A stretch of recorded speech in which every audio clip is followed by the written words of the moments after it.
We're 1 week away from Black Friday, but one video game already blowing away the competition. Call of Duty Modern Warfare 3 flying off the shelves and shooting down sales records.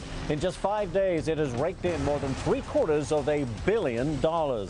And while video games will be hot sellers this holiday season, Goldman Sachs researchers say gift cards and clothes will be among the season's most popular presents.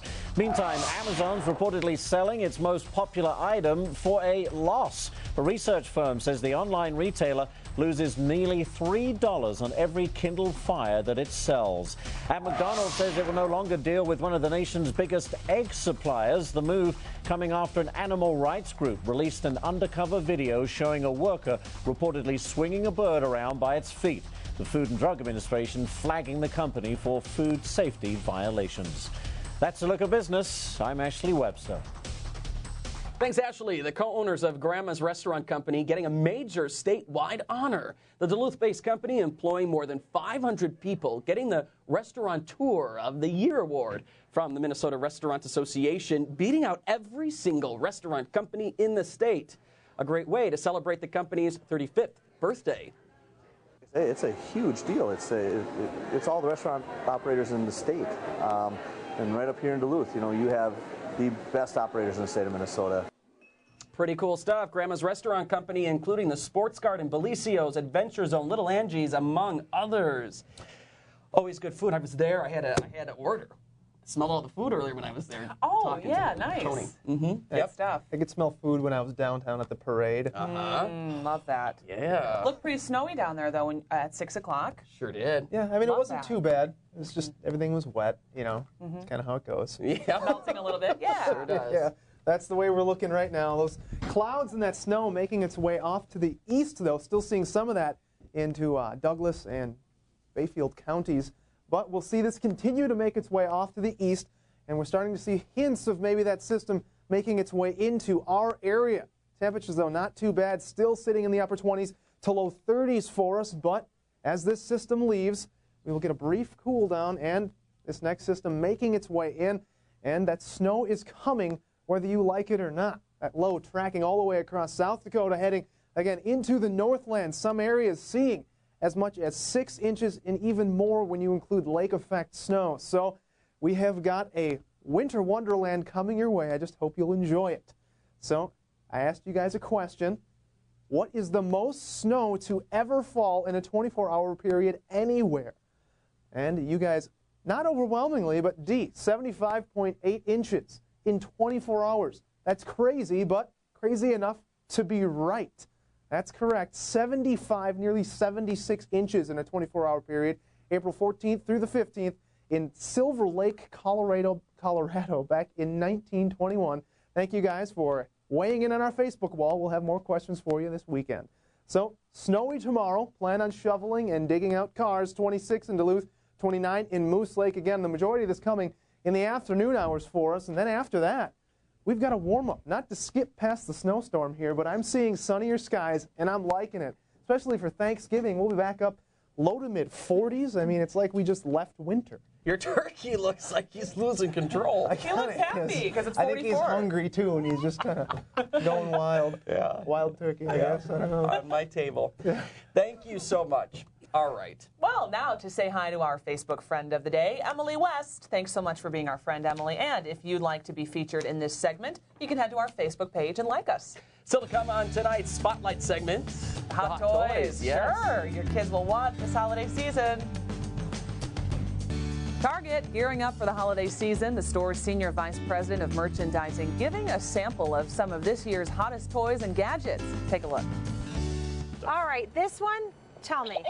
This is Fidget Friends. This is the must-have toy for any girl this holiday season. It sings, it dances, and it talks to the girls. It's pretty cool. I like that. And how about this one? Well, see, this is a good one. I've got two boys at home. This is absolutely the must-have for any Star Wars fans, the ultimate FX lightsaber. All right, what else you got? Well, for any, the other thing I would highlight from a toys perspective is Let's Rock Elmo. For your preschooler, if you have one at home, Right. this is the Elmo sings and dances and plays instruments. And for those really big kids in your family, these are some of the hottest must-have electronic gadgets. So what you have in your hand is the iPad 2, Of course, everybody the knows what that tablet of the is. holiday season. This is the Kindle Fire, one of Right. many e-readers we offer, including the Nook Color. And then behind is the Ooh, I Nikon. wanna get that too. Keep going. The Nikon J1 camera, which is the must-have camera this holiday season. And this is the Nerf, but they also you have the other Vortex thing. This is something that I think that my kids would love, because this is what they love, these Razor scooters. Yep. Now, not only is there Spark scooter, now they're going to want to graffiti all over the streets of Manhattan. This is, oddly enough, top of my older son's holiday list this year, the Razor graffiti. You can scooter and skate and put some cool artwork down on the pavement at the same time. You plan on giving it to Walmart? You plan on really outdoing them this season? We think we're well positioned with the, all the must-have toys, the hottest electronics, and greatest entertainment, all at outstanding prices. All right, Casey Carl, thank you so much for joining us. Thank you very much. All right, back to you guys in the studio. Lots of hot toys. I'm sure all the kids are going to want all these. We'll talk in sports now, and the Bulldog hockey team got a late start tonight because of the parade. Greg will tell us if the delay carried over on the ice as well. Sports next. Time now for Fox Sports with Greg Chandler. Welcome back. UMD hockey is about to hit the Thanksgiving break, and once the Dogs do, you won't see them at home for the next 2 months. Minnesota State Mankato providing the opposition for this go-away weekend. Bulldogs looking to extend an 8-game unbeaten streak and looking good in the first. Long breakout pass picked up by Caleb Herbert, and when Caleb Herbert gets the puck, good things happen. He gets the goal right there. First of 2 so far for him, 1-0 UMD. Later in the period, Dogs looking for more on the power play, but Scott Kishel robbed by Austin Lee in front. Maybe an early whistle, but still 1-0. Then later, Kenny Ryder going to show Austin Lee that he can do pretty good too as he robs Max Gady. Still 1-0 after 1. We move to the second.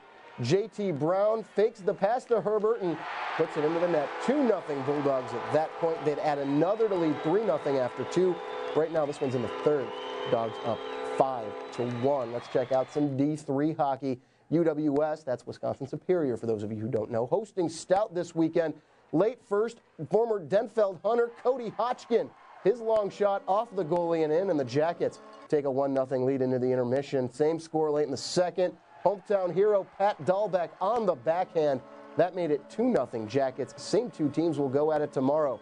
Jackets with the 4-1 win tonight. Also in Division III, St. Scholastica women even their record at 3-3 on the year with an impressive 7-1 home win over Finlandia. Speaking of women's hockey, the Bulldog women return to action tomorrow when they host Bemidji State. Shannon Miller's squad has plenty of success against Bemidji over the years, but warns the Beavers are an improved bunch. All the teams in our league are getting better, and this is one team that is. They have a goaltender from Slovakia. She's outstanding, but they also picked up some Minnesota kids that are working hard and doing a really good job. Let's switch gears, go to football. Moose Lake Willow Rivers in its 6th straight 2A state tournament. In their 5 previous trips, the Rebels only advanced to 1 title game. That was in 2009 when they lost to Waterville, Elysian, Morristown. Tonight, a chance for a little bit of revenge as the teams met again, this time in the state semifinals. First play for scrimmage from the Rebels, and it's going to be Jake Disterhop getting into space, and he is off to the races. Play will cover 80 yards, and the Rebels take the early 7-0 lead. Second quarter, Bucks with a big drive going to be capped off by Brady Ayers going around the corner and in on the dive. That would tie the game at 7. 3 minutes to go in the half. Moose Lake on the move. Double handoff to Chris Gassert, and he's going to get a first down into Watertown, Elysian Morristown's end. That would set up this Tony Adamczak to Disterhop 10-yard touchdown pass. 13-7 Moose Lake Willow River at the half. Rebels will play for the title after a 35-14 win tonight. Win or lose tomorrow, the Bulldog football team is likely playing its last home game of the season. UMD hosts Saginaw Valley State in a Division II first-round playoff game. It's also the Bulldogs' first opening round game since returning to the D2 playoffs in 2008, meaning Bob Nielsen has had to have a little extra work for his team this week. This week, we're on a really normal week of preparation where when we've had the bye the last couple of years, we've actually been able to practice a little bit less this week. At the same time, you're in the playoffs, so you know you're going to play a great football team every week. We're certainly going to play a great team here Saturday. St. Scholastica makes its D3 playoff debut tomorrow against St. Thomas. Kickoff in that battle of 10-0 set for noon. Also, UMD volleyball season comes to an end tonight with a straight set loss to arch rival Concordia St. Paul at the Division II NCAA tournament. UMD finishes with a record of 28-4. And Twins note, Twins fans, you'll be happy to hear their team has signed Ryan Domit to be the backup catcher / utility guy. He can play a couple of other positions. He should see some significant time in back of Joe Mauer, plus playing other positions as well. It's got to be a good thing. It is. Thanks, Greg. Well, Jason has your bust out forecast when we come back. And a sneak peek at some of the new floats at the Macy's Parade this year.